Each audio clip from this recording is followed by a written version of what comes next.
Ben Shapiro put out a new one here. Media says U.S. has failed with coronavirus. Here are the facts.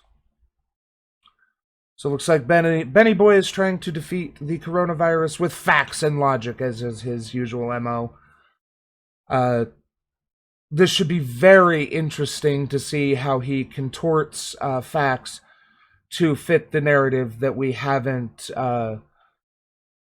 completely dropped the ball and fucked everything up with regards to COVID-19. So, Ben, take it away. Again, the media have come up with this narrative. This narrative is there are two basic strategies that can be used with regard to coronavirus. One is you lock everything down or we're going to yell at you. And two is masking. Okay, again, That's not true at all. The idea of masking is that it helps prevent the spread, but it's only one part of a strategy to prevent the spread of COVID-19.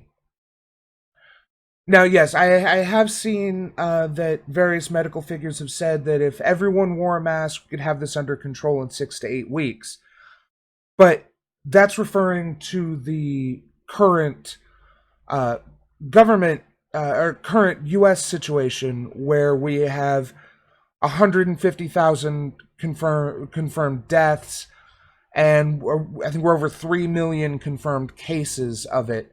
Our curve, which we were trying to flatten, is flat in a vertical sense. So it's not shut everyone down and yell at you if you go out, or masks.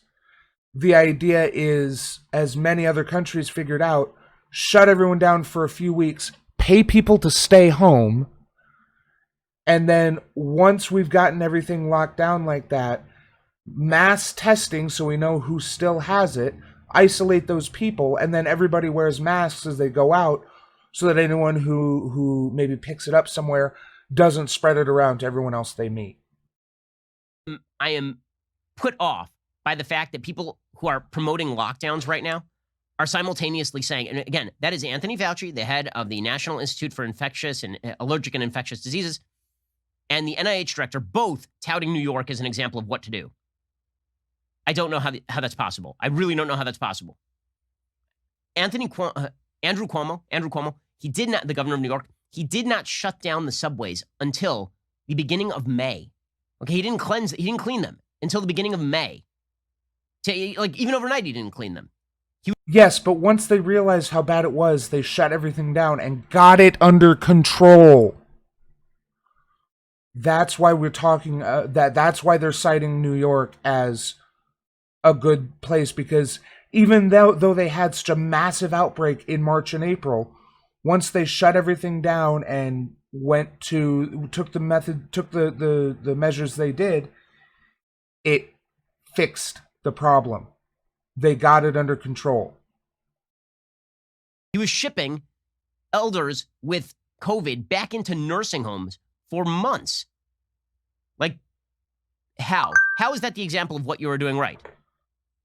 Okay, so the other angle that is being used here is that masking is the be-all, end-all. Now, listen, I wear a mask. In fact, I insist that everybody in my immediate vicinity at the office wear a mask. I take this stuff very seriously. The evidence on mask wearing is mixed. Okay, let's be frank about this.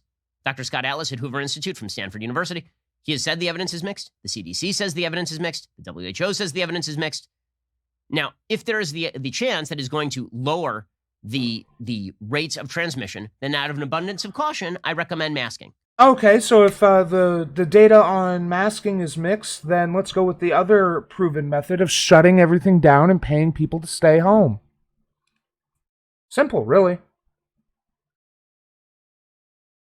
The issue is that Ben's libertarian beliefs don't allow him to consider the idea that the government has the power to tell people to stay home and pay them to do so that the economy doesn't collapse when they shut everything down in order to save lives. Instead, he thinks that, to Ben's credit, he does seem to legitimately believe that the coronavirus is an issue that we need to worry about, something we need to take actions to correct. But what is his solution here? Because he's uh, shitting on shutting down, saying that that is not a valid move, that won't work. But he's also talking about how masks are ineffective or have mixed effectiveness, which I haven't seen that data, but sure. The thing about masks is that they're effective at preventing other people from getting it if you have it. If you wear a mask, you are significantly less likely to spread the disease. It doesn't really help necessarily with preventing you from catching the disease. Okay, so I've never been an opponent of masking. I've never thought it was a grave infringement on my liberty to ask me to mask up when I go into a highly crowded area. I've always thought, okay, seems like a cautious and well-taken step. But the notion that masking is the be-all, end-all, and this has simply become the be-all, end-all because Trump refused to mask. I mean, it really is that. Right? If Trump had not said anything, or if Trump had come out early and he had said, you know, it's a good idea masking, this would not be an issue. But the media were looking for a point of political polarization. Now, here's the problem. The data do not back the idea that tons of Americans are wildly, wildly anti-masking. There are some Americans who are wildly anti-masking, but by and large, in the areas where there are the most cases, people are overwhelmingly masking. I pointed this out on Twitter over the weekend. People went nuts. I pointed out that if you look at the areas of the country where there are highest levels of infection, those are also the areas where there are the highest levels of masking. Now, people on the left immediately refused to read my follow-up tweets in the thread, which pointed out that I was not saying that masks don't stop the spread of disease. I was pointing out merely that where people are seeing infections, they are masking. So the idea that people are being overwhelmingly willy-nilly stupid and just going out where there are tons of infections, like in Miami, and not wearing masks is really dumb. I was in Florida for a couple of weeks. People were masked up, right? As things were happening in Miami, everybody was wearing a mask. Okay? In LA, everyone wears a mask. The basic idea the media have put out there, though, is that this is just a failure of masking. Now, there are a couple of flaws in this sort of thinking. And so here is a poll. It was put out by the New York Times, and it shows by percentage how often people from different places say they wear a mask when they leave the house. And here's what it shows. In the Philippines, 92% of people say that they always wear a mask when they leave the house, always. In Mexico, which is just getting smoked right now, Mexico's numbers are awful. One of the reasons that we're seeing a spike in border counties, and there's a massive spike in border counties. Even the New York Times has been forced to now pay attention to this. Vulnerable border counties are now being overwhelmed with new cases. The reason for this is because some people are crossing. So one of the issues here, and I wanted to see if he actually made an argument there, why you will see more masking in areas with more virus is because most people, I'll go ahead and agree with Ben here, most people are reasonable, and if told to wear a mask like this, they will. The issue is that it only takes one person who has the disease and doesn't know it, not wearing a mask, to spread it like wildfire. That's the problem with infectious diseases like this, is that one person can infect a lot of people if they don't take precautions. So even if most people in an area wear masks, if enough of the infected people don't wear masks, that's still going to cause a spread. So even though, as his chart here, which I've seen this chart as well, 85% of people say they always wear a mask when they leave the house. First of all, I'm a little skeptical of that always number, because although I try to wear a mask wherever I go, there have been times either I'm in a hurry or for one reason or another, I fuck up and I forget my mask or leave it in my car or something. And so I don't wear a mask when I go in. But I would still probably, if asked this, answer always. Because there's also the pressure to say, well, yes, of course I'm wearing a mask. But again, just because people say, 85% of people in Mexico say they're always wearing a mask, that means that there's 15% of people who aren't always wearing a mask.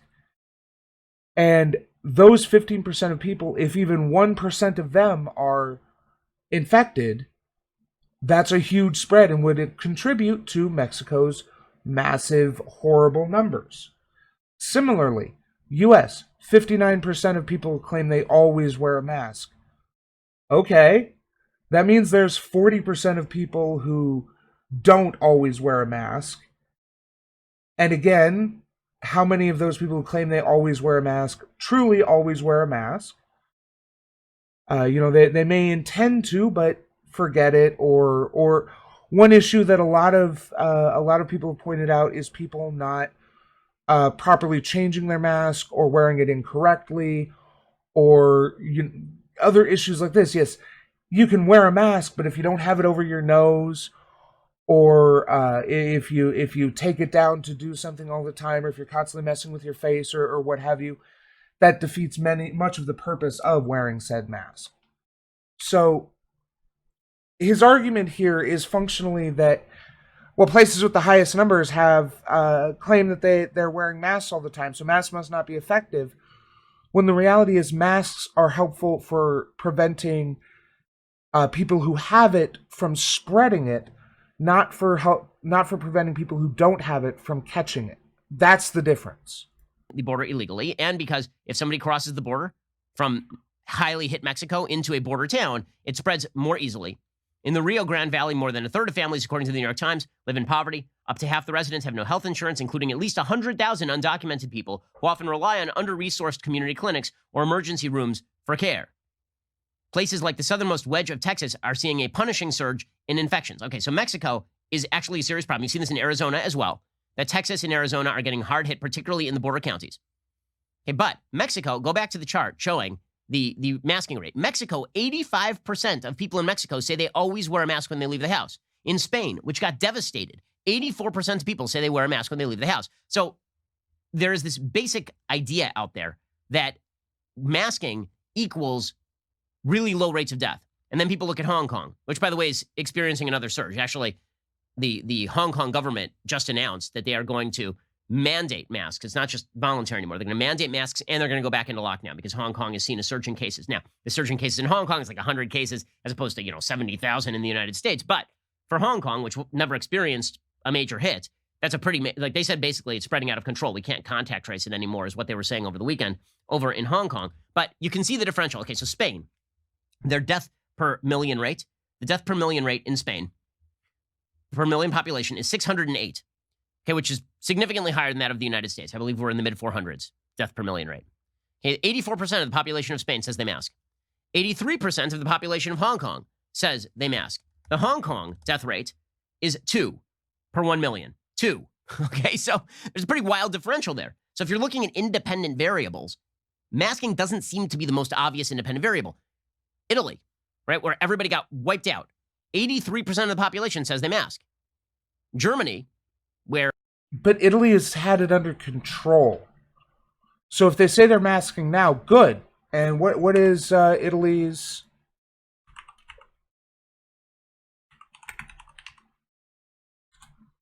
Let's see here.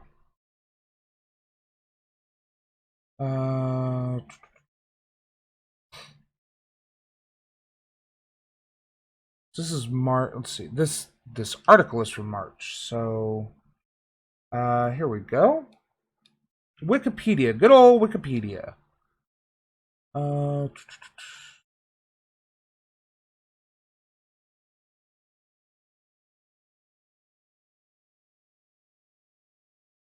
So this is as of July. This is actually as of today.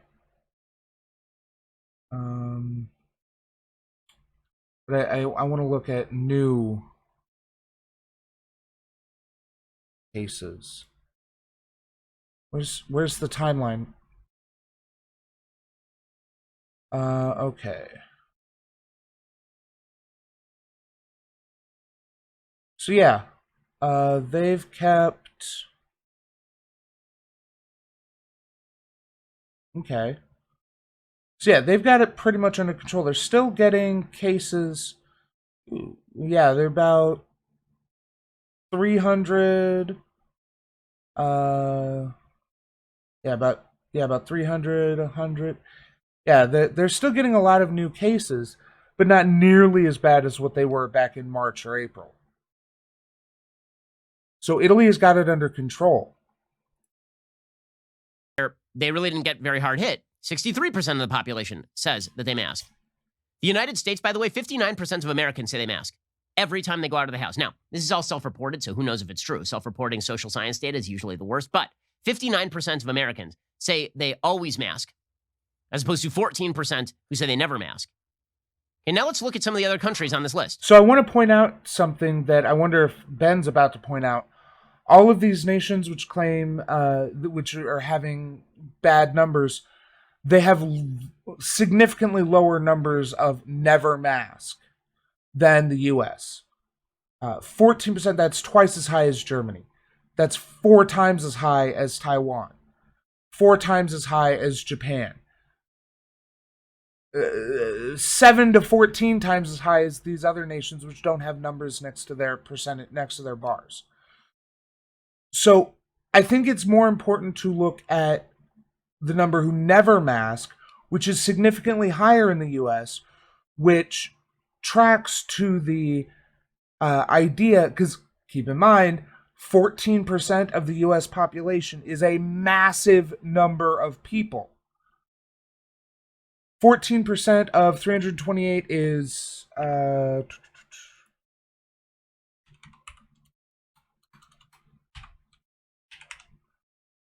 4 million people, 4.5 million people. 4% of people in Norway say they always mask. 0%, okay, effectively 0% in Denmark, Finland, and Sweden say they mask when they go out of the house. 9% in the Netherlands, 10% in Australia, 19% in the UK, 35%. Yeah, the difference is, with the exception of Sweden, of course, all of these countries shut down their economies, paid people to stay home, and got the virus under control. So it's significantly less important that they mask. Percent in Canada. So I keep hearing Canada did this right. Canada's doing it right. Okay, but Canada's not masking. And so because they got the initial surge out of the way and got it under control.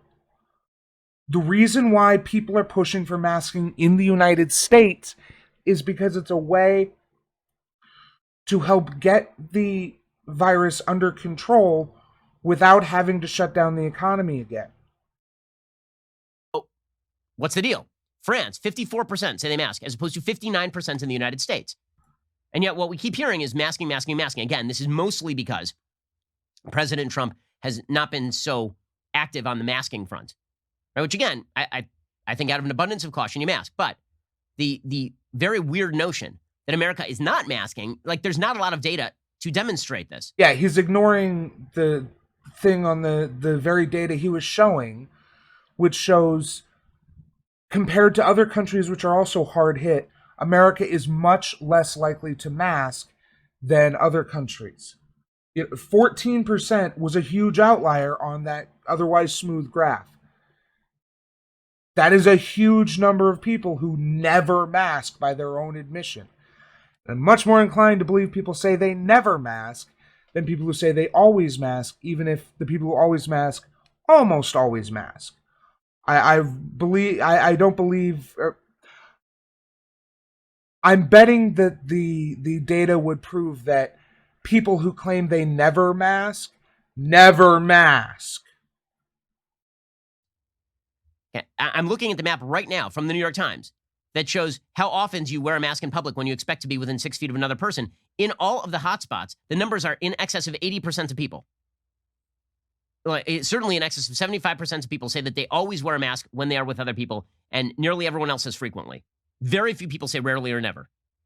Okay, but the narrative of the media is that there are only 2 things that can shut this down. Lockdown, which is never going to be a long-term solution, and masking, which most people in America are adopting. It doesn't need to be a long-term solution if we truly lock down. The problem was that in many places, including my own home state, we didn't really lock down. There were recommendations to shelter in place, and certain businesses did shut down. But most businesses in my area continued operating. Most people continued to have to go to work, including places that would not be considered essential by any means, like a place I used to work as a plastic factory that never shut down. It continued to operate at full capacity throughout the entire period. And I know none of those guys wore masks. I know none of them did. For two reasons. One, because they're all a bunch of fucking idiots. I was one. I'm not excluding myself from that. And two, it's hot as hell in there. They wouldn't wear a mask unless it was mandated, and I guarantee it wasn't mandated, because it'd be hot as hell to wear the mask there. So, this idea that shutting down isn't a long-term solution, you're right, we can't shut down for 6 months.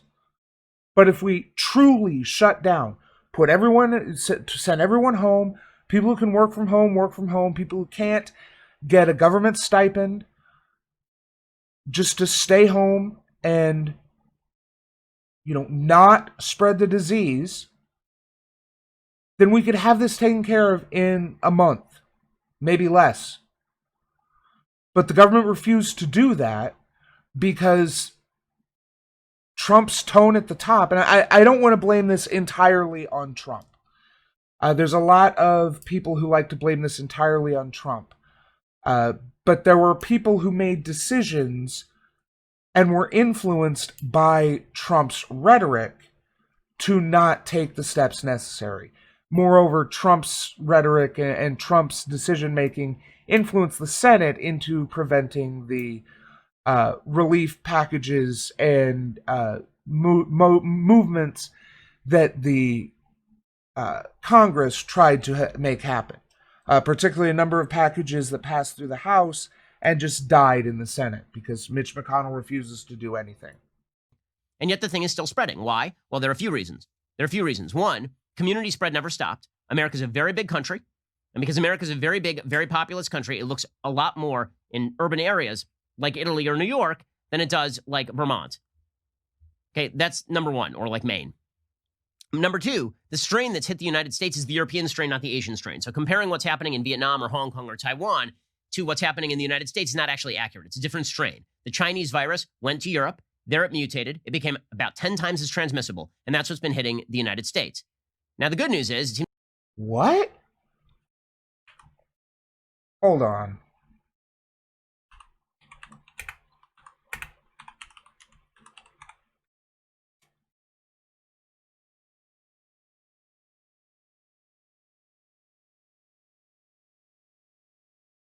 Biospace. Okay. I mean, I can guarantee this is where he got the information.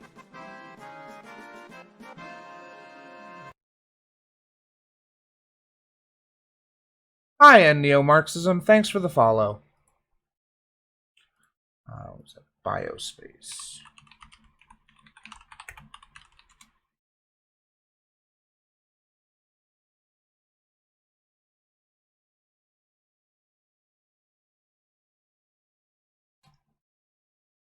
What truth would that be, and Neo-Marxism?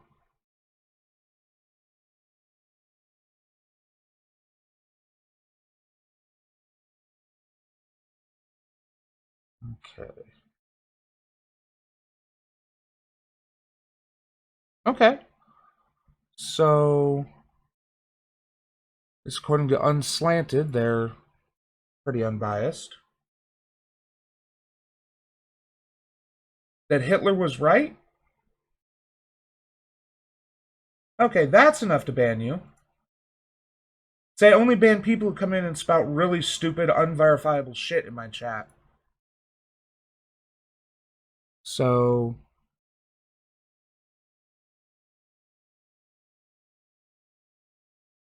let me see if this has...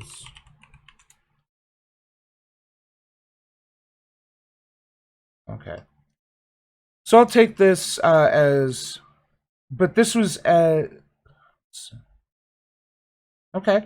Okay, so it appears he's correct, that there was some sort of mutation.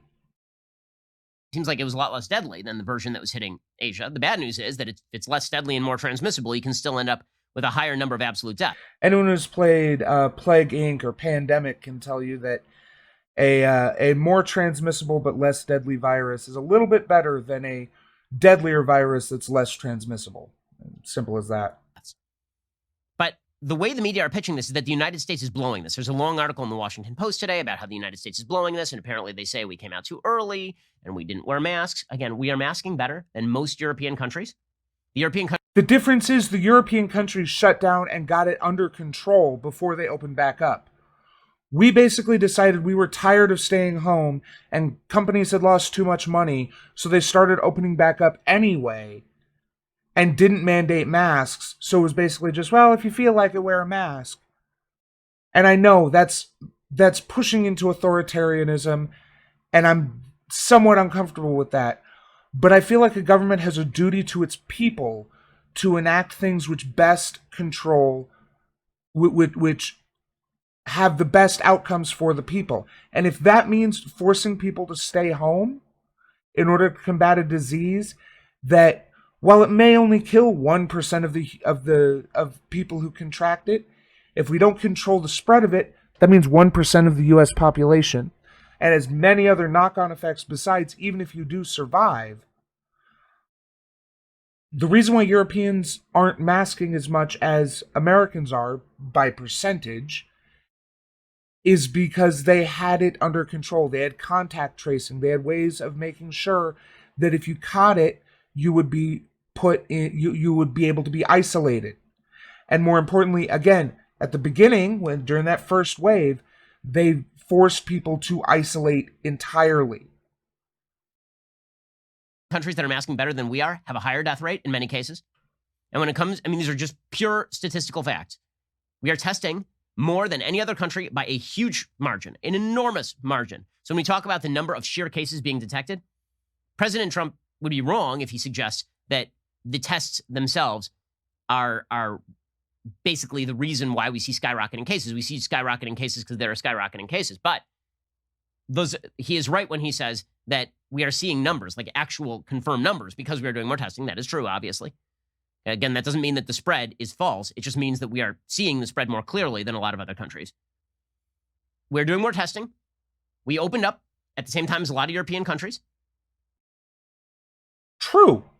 But those countries had better healthcare systems, had better lockdown systems, were more systematically locked down and kept people safe and healthy during those times.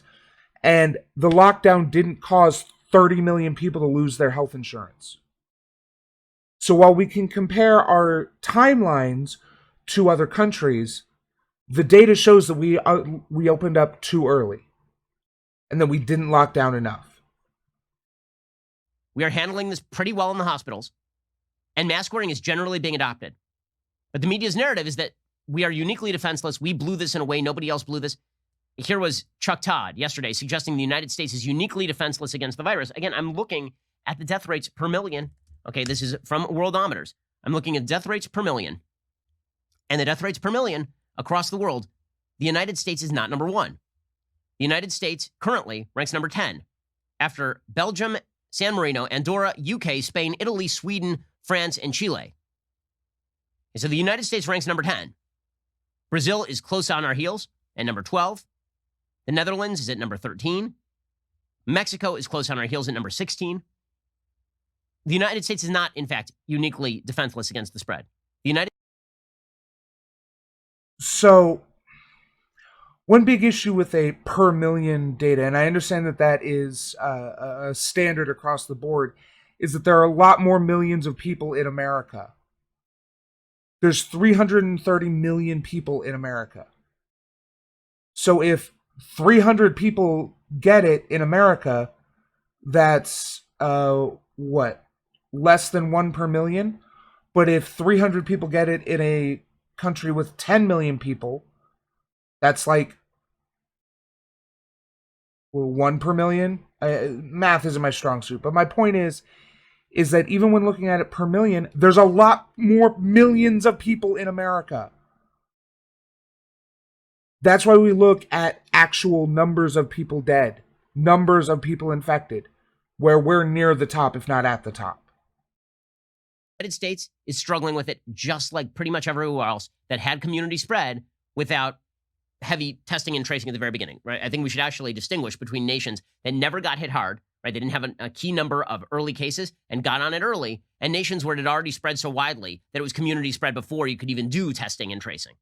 Anyway, here is Chuck Todd pushing this notion that America has handled this uniquely badly when, again, the evidence does not suggest that this is true. How did this happen? We are the richest country in human history, with an unmatched medical infrastructure and a literate, educated populace.